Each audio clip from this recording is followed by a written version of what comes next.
আসসালামু আলাইকুম। সংবাদে আপনাদের সবাইকে স্বাগত জানাচ্ছি। আমি ফিরোজ তোহা। শুরুতেই সংবাদ শিরোনাম জানিয়ে দেব এই মুহূর্তে হাতে পাওয়া সর্বশেষ গুরুত্বপূর্ণ আপডেট বাংলা সংবাদ। শুরুতেই থাকছে রাজনীতিতে আওয়ামী লীগের পুনর্বাসন ঠেকাতে হবে। রাজনৈতিক সংগঠন হিসেবে আওয়ামী লীগকে নিষিদ্ধ করবার দাবিতে প্রয়োজনে মহাসমাবেশ করবার হুঁশিয়ারি দিয়েছেন গণ অধিকার পরিষদের সভাপতি নুরুল হক নূর। বিকেলে চট্টগ্রাম নগরীর লালদিঘি ময়দানে গণসমাবেশে তিনি এমন হুঁশিয়ারি দিয়েছেন। এবারে জানাবো, বাংলাদেশ এখন নতুন চ্যালেঞ্জের মুখে। বিএনপির সাংগঠনিক সম্পাদক শামা ওবায়দ বলেছেন, ফ্যাসিবাদের পতনের পরে বাংলাদেশ এখন নতুন চ্যালেঞ্জের মুখে। একদিকে যেমন একটা প্রশান্তি আছে, তেমনি একটা অশান্তিও বিরাজ করছে। কারণ দেশে জিনিসপত্রের দাম এখনও কমছে না, অর্থনৈতিক অবস্থা স্থিতিশীল হয়নি। দেশটাকে সঠিক পথে নিতে না পারলে ছাত্র জনতার এই আন্দোলন বৃথা হয়ে যাবে। জানাবো, দ্রব্যমূল্য না কমলে সরকারের প্রতি জনগণের আস্থা কমতেই থাকবে। দ্রব্যমূল্যের ঊর্ধ্বগতি নিয়ন্ত্রণ এবং সাধারণ মানুষকে স্বস্তি দিতে সরকারের ব্যর্থতার সমালোচনা করেছেন বিএনপির জ্যেষ্ঠ যুগ্ম মহাসচিব রুহুল কবির রিজভী। তিনি বলেছেন, আলুর দাম প্রতি কেজি ৭০ থেকে ৭৫ টাকার মধ্যে থাকলে অন্তর্বর্তী সরকারের প্রতি জনগণের আস্থা কমতেই থাকবে। এবারে থাকছে হৃদয়বিদারক সংবাদ। গাজীপুরে পিকনিকের বাসে বিদ্যুৎ স্পৃষ্ট হয়ে ৩ শিক্ষার্থী নিহত। শনিবার সকাল 10:30টার দিকে শ্রীপুর উপজেলার তেলিহাটি ইউনিয়নের উদয়খালী গ্রামে ঘটনা ঘটে। ময়মনসিংহ মেডিকেল কলেজ হাসপাতালের উপপরিচালক জাকিউল ইসলাম এ তথ্য নিশ্চিত করেছেন। তিনি বলেন, ৩ জনকে মৃত অবস্থায় হাসপাতালে আনা হয়। এদিকে আলোচিত সমালোচিত চিত্রনায়িকা পরিমণির প্রথম স্বামী নিহত। আলোচিত চিত্রনায়িকা পরিমণির প্রথম স্বামী ইসমাইল হোসেন জমাদ্দার সড়ক দুর্ঘটনায় নিহত হয়েছেন। শুক্রবার ভোররাতে ঢাকা ভাঙা মহাসড়কের মাদারীপুরের শিবচরের পাঁচচর এলাকায় এ দুর্ঘটনা ঘটে। নিহত ইসমাইল জমাদ্দার মঠবাড়িয়া উপজেলার মিরুখালী ইউনিয়নের ছোট শৌলা গ্রামে ব্যাংক কর্মকর্তা জাকির হোসেন জমাদ্দারের ছেলে। তিনি 2 সন্তানের জনক। এবং সর্বশেষ জানাবো আন্তর্জাতিক সংবাদ। নতুন ক্ষেপণাস্ত্র ব্যবহারের হুমকি পুতিনের। রাশিয়ার কাছে আরও শক্তিশালী ক্ষেপণাস্ত্রের মজুদ রয়েছে এবং তা ব্যবহারের জন্য দেশটি প্রস্তুত বলে জানিয়েছেন প্রেসিডেন্ট ভ্লাদিমির পুতিন। ইউক্রেনের ডিনিপ্রো শহরে একটি নতুন ব্যালিস্টিক ক্ষেপণাস্ত্র নিক্ষেপ করবার একদিন পরে এমন মন্তব্য করলেন ভ্লাদিমির পুতিন। একটি অনির্ধারিত টিভির ভাষণে রাশিয়ার এই নেতা বলেন, ওরেশনিক ক্ষেপণাস্ত্রটিকে প্রতিহত করা যাবে না এবং যুদ্ধকালীন পরিস্থিতিতে এই ক্ষেপণাস্ত্রের আরও পরীক্ষা চালানো হবে। এতক্ষণ শিরোনাম শুনছিলেন, এবার বিস্তারিত। প্রিয় দর্শক, আপনি যদি এই চ্যানেলে নতুন হয়ে থাকেন, ভিডিওটি দেখতে দেখতে চ্যানেলটি সাবস্ক্রাইব করে আমাদের সঙ্গে থাকুন। আর এই ভিডিও সম্পর্কে আপনি আপনার মূল্যবান মতামতটি কমেন্ট বক্সে জানিয়ে দিন। আর হ্যাঁ প্রিয় দর্শক, জানিয়ে দিন ভিডিওটি কোথা থেকে দেখছেন। রাজনীতিতে আওয়ামী লীগের পুনর্বাসন ঠেকাতে হবে ভিপি নূর।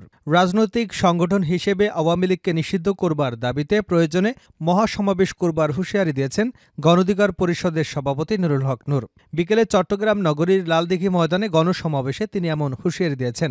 সমাবেশে জেলা এবং উপজেলা নেতা কর্মীরা দুপুর থেকে লালদিঘিতে জমায়েত হতে শুরু করেন। এ সময় প্রধান অতিথির বক্তব্যে নুরুল হক নূর বলেন, দেশের রাজনীতিতে আওয়ামী লীগের পুনর্বাসন ঠেকাতে হবে। ছাত্র জনতার রক্তের উপর দিয়ে আওয়ামী লীগকে নির্বাচনে অংশ নিতে দেওয়া হবে না। চট্টগ্রাম থেকে আওয়ামী লীগকে নিষিদ্ধ করবার আন্দোলন গড়ে তোলার আহ্বান জানিয়ে প্রয়োজনে ঢাকায় মহাসমাবেশের কথা বলেন নূর। কোনো রাজনৈতিক দলের নাম উল্লেখ না করে নূর বলেন, যার যা রাজনীতি করুন, কিন্তু আওয়ামী লীগ নিয়ে অবস্থান পরিষ্কার করতে হবে। দেশের টেন্ডার, দখল, চাঁদাবাজিতে আগের মতোই আছে, শুধু হাত বদল হয়েছে দাবি করে বলেন, সিস্টেম পরিবর্তন হয়নি, তা পরিবর্তন করতে কাজ করতে হবে। রাষ্ট্রের সংস্কার করেই নতুন রাষ্ট্র বিনির্মাণ করতে হবে অন্তর্বর্তী সরকারকে, এমন আহ্বান গণ অধিকার পরিষদের নেতাদের। সমাবেশে সাধারণ সম্পাদক রাশেদ খান সহ কেন্দ্রীয় নেতারাও বক্তব্য রাখেন। বাংলাদেশ এখন নতুন চ্যালেঞ্জের মুখে শামা ওবায়দ। বিএনপির সাংগঠনিক সম্পাদক শামা ওবায়দ বলেছেন, ফ্যাসিবাদের পতনের পরে বাংলাদেশ এখন নতুন চ্যালেঞ্জের মুখে। একদিকে যেমন একটা প্রশান্তি আছে, তেমনি একটা অশান্তিও বিরাজ করছে। কারণ দেশে জিনিসপত্রের দাম এখন কমছে না, অর্থনৈতিক অবস্থা স্থিতিশীল হয়নি। দেশটাকে সঠিক পথে নিতে না পারলে ছাত্র জনতার এই আন্দোলন বৃথা হয়ে যাবে। শুক্রবার বিকেলে ফরিদপুর প্রেস ক্লাব মিলনায়তনে বিএনপির ফরিদপুর বিভাগীয় প্রস্তুতি সভায় রাষ্ট্রকাঠামো মেরামতের ৩১ দফা ও জনসম্পৃক্ত কর্মসূচি সফল করবার লক্ষ্যে তিনি একথা বলেন। দ্রব্যমূল্য না কমলে সরকারের প্রতি জনগণের আস্থা কমতেই থাকবে রিজভী। দ্রব্যমূল্যের ঊর্ধ্বগতি নিয়ন্ত্রণ এবং সাধারণ মানুষকে স্বস্তি দিতে সরকারের ব্যর্থতার সমালোচনা করেছেন বিএনপির জ্যেষ্ঠ যুগ্ম মহাসচিব রুহুল কবির রিজভী। তিনি বলেছেন, আলুর দাম প্রতি কেজি ৭০ থেকে ৭৫ টাকার মধ্যে থাকলে অন্তর্বর্তী সরকারের প্রতি জনগণের আস্থা কমতেই থাকবে।